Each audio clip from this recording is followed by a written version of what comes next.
समझाई है। ये बात लोगों को उनके कर्मों का फल हमेशा मिलता है। गीता सार।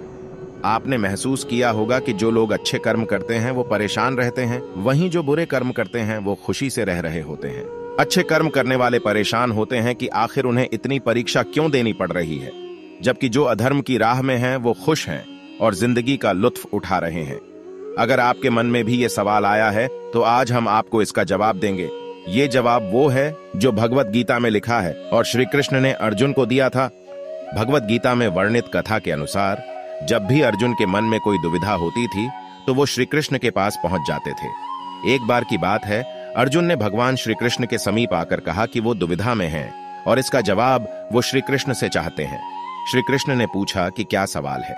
अर्जुन ने कहा, मुझे ये जानना है कि अच्छे लोगों के साथ हमेशा बुरा ही क्यों होता है, वहीं बुरे लोग खुशहाल दिखते हैं।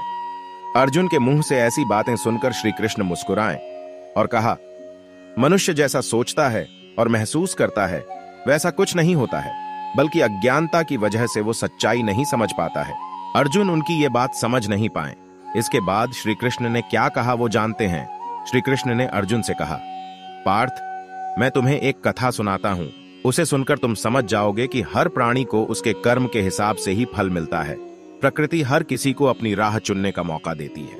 अब वो मनुष्य की इच्छा पर निर्भर करता है कि उसे धर्म की राह चुननी है या अधर्म की।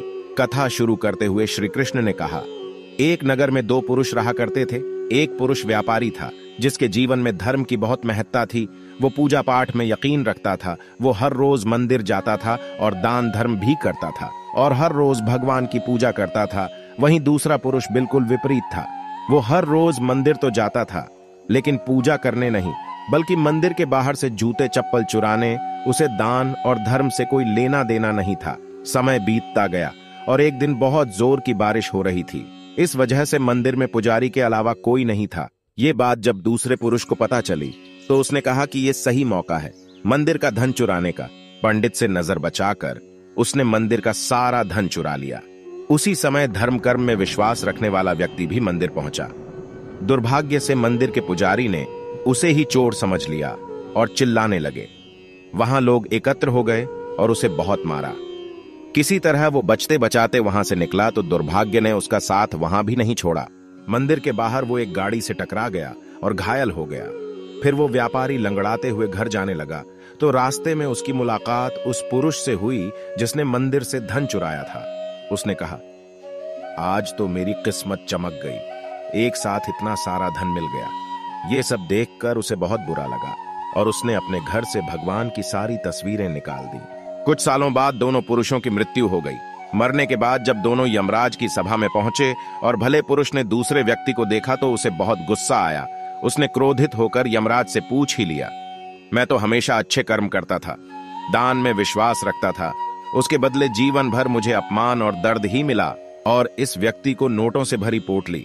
आखिर ऐसा भेदभाव क्यों? इस पर यमराज ने कहा, पुत्र, तुम गलत समझ रहे हो।